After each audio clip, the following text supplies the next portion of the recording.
సేకరించేవాడు. పరుల శ్రమ ఫలాలను అనుభవించడం. జింక శబ్దానికి ఆసక్తి వల్ల హాని. చేప రుచి వల్ల ప్రమాదం.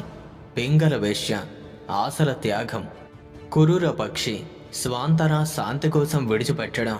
చిన్నారి నిర్భయత నిశ్చింతత. కన్యక ఒంటరితనం శాంతికి దారితీస్తుంది.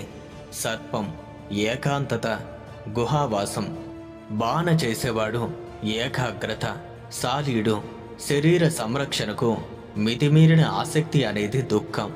24వది తాపీడు ప్రేమకు గురి కావటం బంధనం. ఇలా ఈ 24 లక్షణాలని కూడా ఈ ప్రకృతి నుండే నేర్చుకున్నారు. వీటినే 24 గురువులు అంటారు. మరి దత్తాత్రేయుడు అవధూత గీత అనే అద్వైత తత్వ గ్రంథాన్ని ఉపదేశించాడు.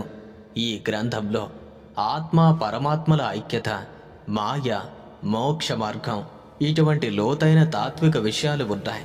మరి అతని ముఖ్య బోధనల విషయానికి వస్తే, నేను బ్రహ్మను, అహం బ్రహ్మాస్మి, ఆత్మ శాశ్వతం, శరీరం అశాశ్వతం, ద్వంద్వాతీత స్థితి, సుఖదుఖాలకు అతీతం, జ్ఞానం ద్వారా మోక్షం.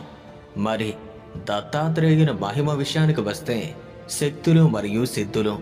దత్తాత్రేయుడు అష్టసిద్ధులు, నవనిధులకు అధిపతి, వాటికి స్వామి. ఆయన యోగ, తంత్ర, మంత్రశాస్త్రాలకు ఆది గురువు. ఆయన అనిమా సిద్ధి అంటే సూక్ష్మంగా మారటం, మహిమా సిద్ధి విశాలంగా మారటం, లఘిమ తేలికగా మారటం, గరిమ బరువుగా మారటం, ప్రాప్తి ఎక్కడికైనా చేరుకోవటం, ప్రాకామ్యం కోరికలను తీర్చుకోవటం, ఈశత్వం నియంత్రణ శక్తి, వశిత్వం ఆధిపత్య శక్తి, వీటన్నింటికీ అధిపతి. ఆ దత్తాత్రేయ స్వామి ఎప్పుడూ తన భక్తులను కాపాడుతూనే ఉంటారు.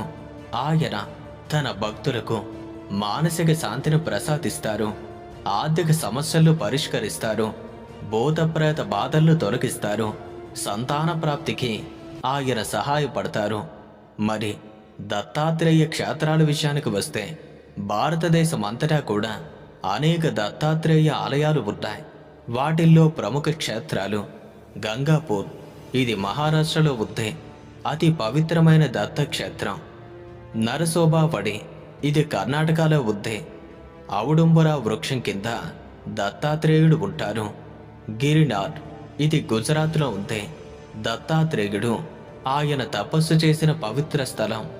మహూర్, ఇది మహారాష్ట్ర, దత్తాత్రేయుని జన్మస్థలం. పిఠాపురం, ఇది